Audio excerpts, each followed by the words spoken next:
नमस्ते sir, I am Palak Kohli and ये मेरा सेकंड कंसेक्यूटिव पैरालंपिक्स था एंड टोक्यो में मैंने 4th फिनिश किया था एंड यहाँ पे मैंने 5th फिनिश किया। बट दोनों इस पैरालंपिक्स जाने का मेरा जर्नी बिल्कुल ही डिफरेंट था।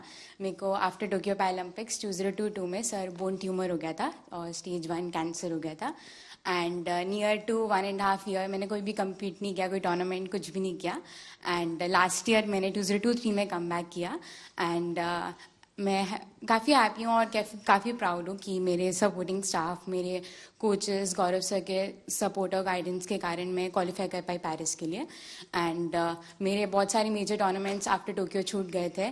वर्ल्ड चैम्पियनशिप्स बिकॉज मेरे को वॉक ओवर देना पड़ा, एशियन गेम्स में मुझे कोविड हो गया था। इस ईयर मैंने वर्ल्ड चैम्पियनशिप क्वालिफाई किया और मैंने ब्रॉन्ज मेडल जीता एंड फिर मैंने पेरिस के लिए क्वालिफाई किया बैक टू बैक। मेरा वर्ल्ड रैंक एकदम 38 लास्ट हो गया था बिकॉज मैंने टूर्नामेंट्स नहीं खेले थे एंड अगेन से मैंने अपने आप को टॉप 4 वर्ल्ड नंबर 4 में आई और मैंने पेरिस के लिए क्वालिफाई किया। थोड़ा डिसअपॉइंटिंग है कि मैं मेडल नहीं जीत पाई बट आपकी ब्लेसिंग्स और सबके साथ I think I am looking forward for LA 28 and definitely sir I like to have a picture on the podium with you sir. Thank you sir. हालांकि पिछली बार तो तुम लखनऊ में तुम्हारी ट्रेनिंग होती यस सर, यस सर। तुम्हारे mummy papa से भी मेरी बात हुई थी। Yes sir, yes sir, Tokyo जाने से पहले। इस बार क्या मूड है? सर अब मैं लखनऊ में गौरव सर यहाँ पर है, सर के अंडर ही ट्रेनिंग कर रही हूँ और मैंने उन्हीं के गाइडेंस में मेरे को पैरा बैडमिंटन पता चला था एंड घर में जब मुझे बोन ट्यूमर हो गया था तो काफ़ी सारे लोग बोल रहे थे कि पलक का तो करियर ख़त्म स्पोर्ट्स में एंड ऑल एंड डॉक्टर्स ने बताया था कि अब हम कुछ एश्योरिटी नहीं दे सकते आप नॉर्मल लाइफस्टाइल भी हो पाओगे कि नहीं एंड उसके बाद सर काफ़ी कॉम्प्लिकेशंस रहे। मेरे को एक डिसेबिलिटी मेरे हाथ में ऑलरेडी था और मेरे को ट्यूमर के बाद मेरे लेग में भी डिसेबिलिटी हो गया जिससे मेरे दोनों लेग लेंथ में भी डिफरेंसेस आ गए और भी कॉम्प्लिकेशंस आ गए। तो मेरी फैमिली हमेशा मुझे खुश देखना चाहती है और उनकी ब्लेसिंग्स है मेरे साथ and they want me to be happy. तो उनका बस ये कंसर्न है कि मेरे को हिम्मत नहीं हारनी। देख आप पलक, तुम्हारा केस ऐसा है कि तुम बहुत लोगों को इंस्पायर कर सकती हो क्योंकि इतनी कठिनाइयों के बाद और चलिए ट्रैक पर गाड़ी आई, जिंदगी बनाई, बीच में रुकावट आ गई और बीच में नई समस्या आई और फिर भी तूने अपना मकसद नहीं छोड़ा। ये बहुत बड़ी बात है। बहुत बधाई हो आपको। Thank you so much. नमस्ते सर, मैं राजस्थान बीकानेर से आया हूँ। श्याम सुंदर स्वामी नाम है, पैरा आर्चरी से हूँ सर। हमारे बीकानेर में कन्नी सिंह राजा वो 5 बार ओलंपिक खेल के आए थे। हम देवेंद्र भैया से हम बहुत क्योंकि 40 साल के बाद मैं एक टोक्यो ओलंपिक में पार्टिसिपेट करके आया था तो भैया को देखा था कि भाई ये गेम होता है ऐसे, तो मैं भी फिर पैरा में मैं सर पहले एबल खेलता था। 2016 में मेरे को पता चला कि भाई पैरा का भी कुछ है क्योंकि भैया का अखबार में फोटो आया था बहुत बड़ा। तो भैया से सीख के और फिर मैं 40 साल के बाद टोक्यो ओलंपिक पार्टिसिपेट करके आया था सर।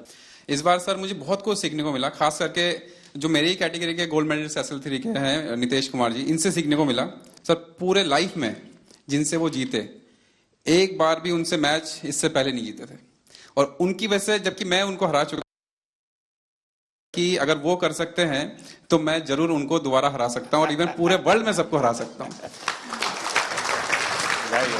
Thank you sir. मेरा नाम डॉक्टर सत्यपाल है और मैं पैरा एथलेटिक्स का कोच हूं। शायद ही यहाँ पे कोई कोच होगा जो मेरे से पहले पैरा एथलीट्स को ट्रेनिंग करा रहा होगा। मैंने 2005-06 में पैरा एथलीट्स को ट्रेनिंग कराना शुरू किया। तो जब कैसे विचार आया आपको ये? सर मैं नेहरू स्टेडियम में ट्रेनिंग कराने जाता था तो 1-2 एथलीट्स वहां पे जिनके लिम्ब डिफिशियंसी थी वो आते थे, तो मैंने उनको देखा, पढ़ा, फिर देवेंद्र जी के बारे में सुना कि उन्होंने 2004 एथेंस ओलंपिक में गोल्ड मेडल जीता था। तब मैंने इसके बारे में स्टडी किया और मैंने स्टार्ट किया थोड़ा थोड़ा करना।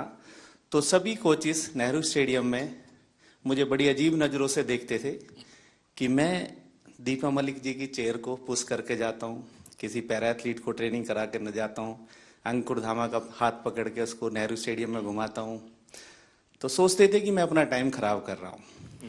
आज वही पैरा एथलीट्स, वही कोचेस जो मुझे क्रिटिसाइज करते थे, आज वो सब पैरा एथलीट्स को ट्रेनिंग कराना चाहते हैं। ये मेरे दिल से बोल रहा हूँ कि मैंने इस फील्ड में काम किया है, मैं बहुत खुश हूँ और आने वाले टाइम में मैं आपसे प्रॉमिस करता हूँ ये 29 नहीं, मैं 50 के मेडल का यहाँ से प्रॉमिस करके जाता हूँ कि शाबाश। हम ही सब इतना काम करेंगे, हम 50 मेडल लेकर आएंगे।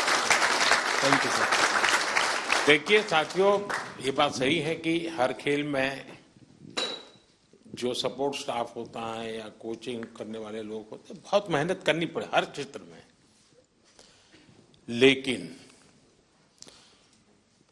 दिव्यांगों के साथ काम करना, उनको सिखाने से पहले खुद को उस जिंदगी को जीने के लिए मन से तैयार करना पड़ता है, खुद को उस पोजीशन में रखना पड़ता है, कौन सी उसकी दिक्कतें हैं उसको खुद के जीवन में आत्मसात करना पड़ता है, तब जाके कह सकते, वरना मैं तो रूटीन में कह दूंगा यार दौड़ो, अरे वो कभी मैं नहीं दौड़ सकता, वो कोच समझ सकता है ये नहीं दौड़ सकता, उसके लिए तरीका ये होना चाहिए। और इसलिए मैं मानता हूं कि जो पैरा एथलीट्स को जो ट्रेन करते हैं वो कोचिज एक्स्ट्रा ऑर्डिनरी होते हैं, उनके अंदर एक्स्ट्रा ऑर्डिनरी ताकत होती है जी, और इसको बहुत कम लोग समझ पाएंगे।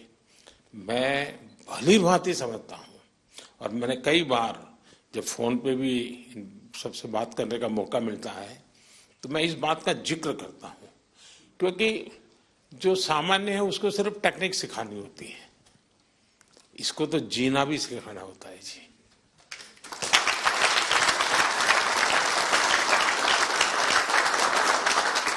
और इसलिए ये वाकई बहुत बड़ी साधना है जी, और इसलिए मैं तो मानता हूं कि आप जो साथी ये काम कर रहे हैं वो सबसे ज्यादा अभिनंदन के अधिकारी हैं।